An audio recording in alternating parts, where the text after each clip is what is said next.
Jovem de 24 anos tem surto psicótico, esfaqueia cadeirante e acaba morrendo durante intervenção policial. O homem também não resistiu. Veja também.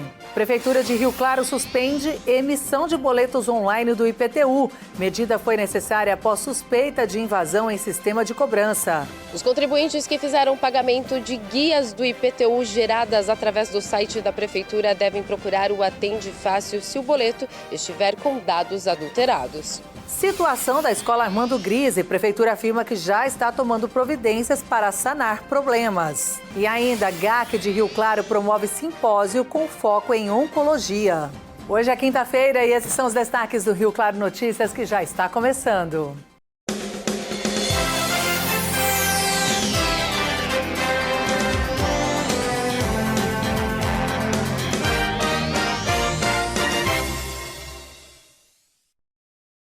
Olá, boa noite.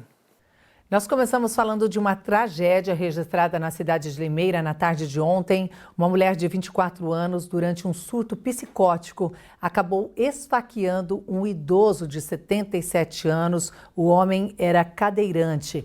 Equipes do SAMU e da Polícia Militar foram acionadas. Uma testemunha informou que sua nora estava em surto com uma faca e uma tesoura na mão e estava trancada com seu sogro, que é cadeirante. Afirmou ainda que a jovem já tinha sofrido outros surtos psiquiátricos anteriormente, até já sendo internada. O interior do imóvel estava completamente destruído, diversos móveis e aparelhos eletrodomésticos quebrados e jogados ao solo, e o idoso foi encontrado caído, envolto a muito sangue. Houve intervenção policial para conter a mulher e interromper o ataque. Jaiane Marciele Silva Oliveira foi baleada e acabou morrendo no local. Já o idoso Milton Alves dos Santos, de 77 anos, foi socorrido em estado gravíssimo, mas também não resistiu e acabou morrendo. E agora falando aqui de Rio Claro, de um alerta, contribuintes da cidade devem ficar atentos. Após suspeita de invasão em sistema de cobrança, a Prefeitura suspendeu a emissão de boletos online do IPTU. Quem pagou pelas guias geradas pelo site da Prefeitura de Rio Claro deve procurar o Atende Fácil.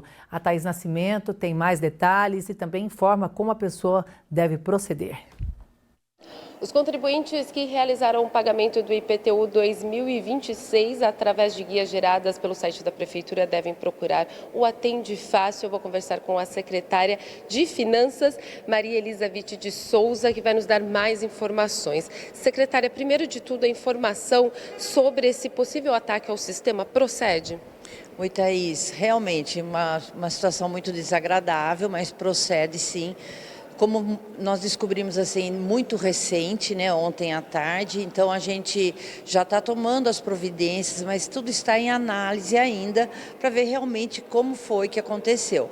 Mas já é fato que todos os boletos que foram tirados via internet pelo site da Prefeitura, nesses últimos dias eles saíram já com fraude, né? Ele saiu um QR Code lá que não existe e está constatado o fato, né?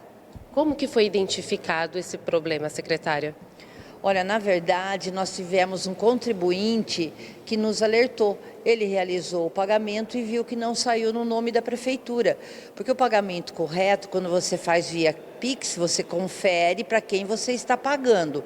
E Prefeitura Municipal de Rio Claro, o PM Rio Claro, é o que deveria ter sido. E saiu em outro nome, um banco, provavelmente é o nome de um banco online. E aí que a gente começou a averiguar, já de momento a gente já fechou o site, suspendeu todas as emissões dos boletos e fizemos boletim de ocorrência, né? E estamos agora com a equipe do TI verificando como foi essa invasão. O sistema de emissão das guias do IPTU foi comprometido, então com isso é confirmado. E qual é o procedimento que o contribuinte deve realizar agora? Olha, é importante saber que os contribuintes saibam que quem está pagando via carnê recebido não tem problema algum. Já cessou, sim, até que a gente arrume isso, conserte, verifique tudo isso, está fechado para emissão online.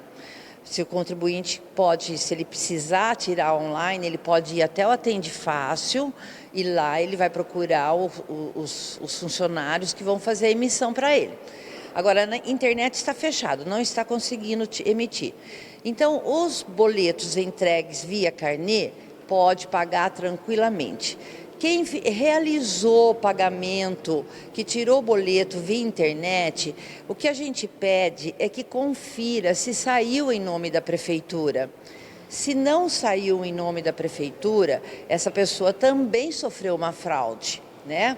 Então, ela deve procurar o Atende Fácil, até para a gente estar sabendo que aquela dívida praticamente não é dívida, mas ainda é, né? E deve também fazer o boletim de ocorrência, porque todo contribuinte, ele sofreu também uma fraude, né?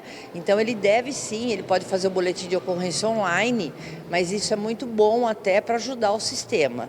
Então, reforçando para o contribuinte, para a população, as guias emitidas através do site, a pessoa que emitiu essa guia deve procurar o Atende Fácil e, no caso que se pagou, deve procurar a polícia. Com certeza, procurar a polícia e pode nos avisar também, procurar lá no Atende Fácil e avisar para que a gente saiba, até porque nós não temos o número de pessoas que realizou esse pagamento, não sabemos o prejuízo que tomamos, né? Porque é muito difícil você reverter essa situação, né? E o contribuinte também está tomando prejuízo. Nós estamos levando para o caso para o departamento jurídico, para análise, para ver como vai ficar essa situação perante os contribuintes que pagou a sua parcela. Muito obrigada, secretária. Obrigada pelas informações. Então, reforçando mais uma vez, o contribuinte que emitiu as guias do carnê do IPTU 2026 através do site da Prefeitura devem procurar o Atende Fácil, que fica na Avenida 2, entre as ruas 2 e 3, no centro. Thaís Nascimento, de Rio Claro. Obrigada, Thaís, pelas informações. Realmente uma grande dor de cabeça, né, para tentar resolver isso aí. Também lembrando que a pessoa deve registrar o boletim de ocorrência. Eu verifiquei ali, eu paguei pelo carnê que chegou na minha casa, então estava certinho com o destino para a prefeitura, mas muita gente deve ter feito esse pagamento aí a partir desse boleto, então tem que ficar muito atento. Ainda não tem o número de contribuinte, né, que de repente fez esse pagamento. Nós vamos continuar acompanhando. E olha, ontem nós mostramos aqui o vídeo de uma escola municipal que ficou com uma das salas, um dos espaços, né, durante a chuva de terça-feira, completamente alagado. A prefeitura afirma que já está tomando as providências necessárias e que o problema seria aí em uma calha. Imagens enviadas à nossa reportagem mostram o alagamento registrado na terça-feira em corredores e áreas de circulação da escola. Neste vídeo, a água escorre pelo telhado do refeitório, bem em frente à escada que dá acesso ao local. O pátio, né, ali quase perto da diretoria mesmo. Fica a água que dá, né, dá nas canelas. Mas chove sim, alaga sim. O caso aconteceu na escola Armando Grise. Pais e responsáveis afirmam que o problema não é isolado e que em dias de chuva mais intensa a situação se repete, gerando preocupação com a segurança das crianças. A última vez que eu vim estar retirando ela na hora da saída, a parte interna estava bem alagada. Acaba atrapalhando bastante, né? Perigoso para as crianças também.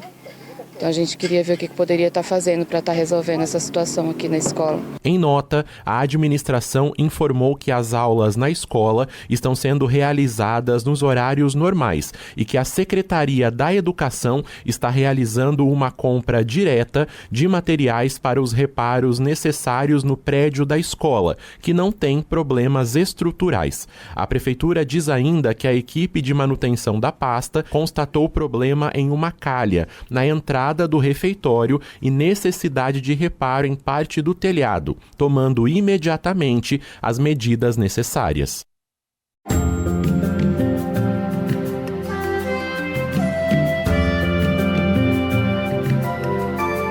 sexta-feira de sol com algumas nuvens e previsão de chuva rápida durante o dia e a noite.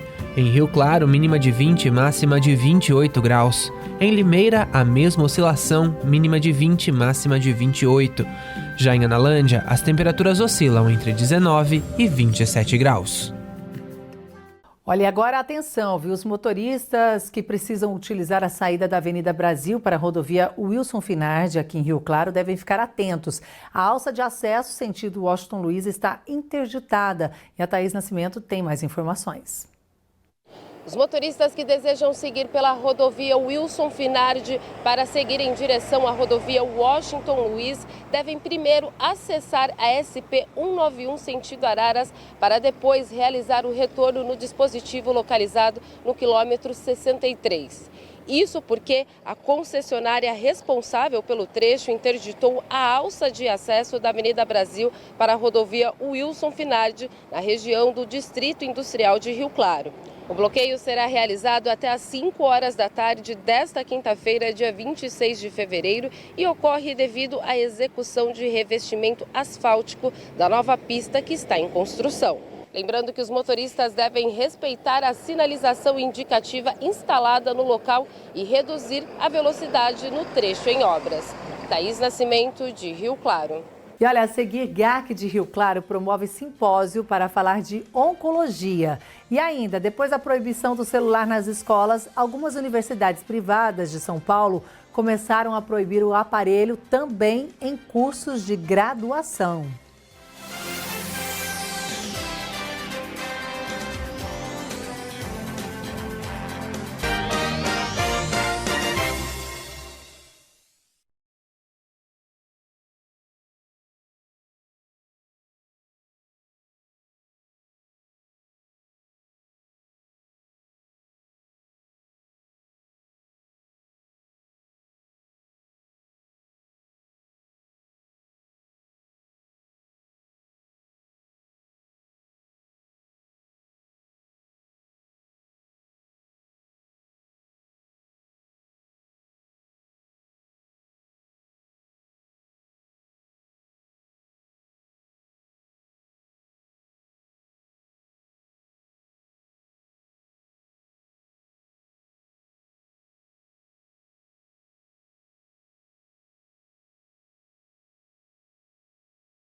Estamos de volta e depois da proibição do celular nas escolas, algumas universidades privadas de São Paulo começaram a proibir o aparelho também em cursos de graduação, a medida que tem provocado polêmica. Na faculdade onde Joseph estuda, as regras sobre o uso do celular em sala de aula passaram a ficar mais rígidas. No meu caso, eu diria que até que é bom, porque ajuda realmente a focar, mas, às vezes dá vontade de pegar assim no meio. Situação semelhante na faculdade onde Isabela estuda. E agora os professores estão chamando mais atenção para o computador aberto, eles estão preferindo uso de caderno, anotação em caderno, às vezes anotação em tablet, em iPad. E eu prefiro, né, anotar no caderno, porque acho que retém melhor a matéria. Pelo menos 3 universidades particulares passaram a orientar os alunos sobre o uso consciente do celular em sala de aula. Os aparelhos ficam permitidos especialmente para finalidade pedagógica. Uma das instituições a adotar a medida é a Fundação Getúlio Vargas, que explicou que não se trata de proibir o aparelho, mas de fazer um uso de forma mais equilibrada. Quando for útil usar o celular ou qualquer aparelho eletrônico, ele deve ser usado. É prejudicial você não usar. Por outro lado, se você vai dar uma aula e está todo mundo na internet, falando com os amigos, namorando, entendeu? Óbvio que isso está errado. Uma outra instituição, a ESPM, informou que também não proíbe os aparelhos, mas orienta os alunos das melhores práticas em suas atividades acadêmicas. Já o INSPER disse que proibiu o uso irrestrito de celulares em sala de aula, priorizando o uso pedagógico. Desde o ano passado, uma lei federal restringe o uso de celulares nas escolas de educação básica em todo o país.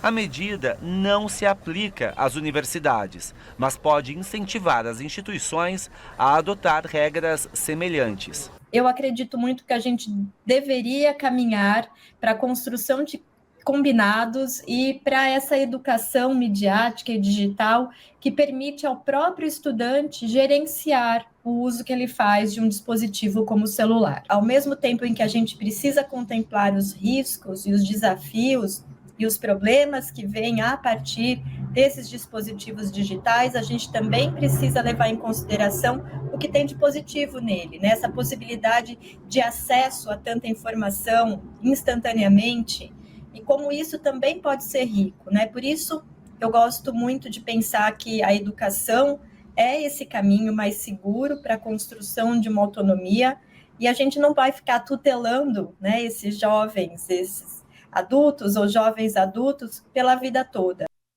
E olha, o GAC de Rio Claro promove amanhã um simpósio para profissionais da saúde para debater temas ligados à oncologia. A Thaís tem esses detalhes também. E um dos assuntos abordados durante o simpósio será a importância da prática da atividade física durante diversos tratamentos. Eu vou conversar com a Tamires Rodrigues, que é gerente do GAC, que vai nos dar mais informações. Tamires, fala um pouco para a gente a respeito desse assunto que será abordado, mas também não será só isso, né? Isso mesmo, Thaís. Nesse simpósio a gente vai trazer vários temas relevantes, pensando em prevenção oncológica e diagnóstico precoce. Então, a gente vai iniciar o nosso evento falando sobre a importância da prática da atividade física diária como um fator para a prevenção de uma série de doenças e para a qualidade de vida. Em seguida, a gente vai falar sobre a alimentação como um fator protetivo, também seguindo essa mesma linha. Em seguida, a gente vai contar um pouquinho para as pessoas sobre o trabalho sensacional que é feito no CEL aqui do nosso município. E aí, dando seguimento ao evento, a gente vai falar um pouquinho sobre a questão do câncer de pulmão no Brasil, a gente vai traçar esse cenário e fazer um complemento, compartilhando com as pessoas presentes as boas práticas que têm sido feitas no nosso município em relação ao controle de tabagismo. Por fim, a importância da equipe multidisciplinar para o tratamento oncológico, então não somente o papel do médico, mas de uma série de profissionais para cuidar desse paciente. E aí, finalizando o nosso evento, a gente vai ter um momento de espiritualidade, compartilhando a presença das pacientes que fazem parte do grupo de câncer de mama do SEAG. Então, elas estarão presentes numa roda de conversa breve, mas que vai finalizar o nosso evento da melhor maneira possível. E, Tamires, quem pode participar? O evento ele é aberto à comunidade, então é um evento 100% gratuito. Então, todos que tiverem interesse em participar, e reforçamos o convite, né, a estarem presentes, podem se inscrever no link na bio no nosso Instagram. Então, a página é PrevemRC, tudo junto, link na bio, só clicar lá e fazer a inscrição gratuita. Ou vir diretamente aqui para o auditório amanhã a partir das 13 horas. Ok, Tamires, muito obrigada pelas informações. Então fica o convite a todos aí que gostariam, né, de participar desse simpósio que vai falar aí um pouco sobre qualidade de vida. Thaís Nascimento, de Rio Claro. Chegamos ao final de mais um RC Notícias. Lembrando que você pode acompanhar todas as reportagens também no portal tvclaré.com.br, no canal no YouTube e também conferir mais informações lá no nosso Instagram. Uma ótima noite para você e até amanhã. Tchau, tchau.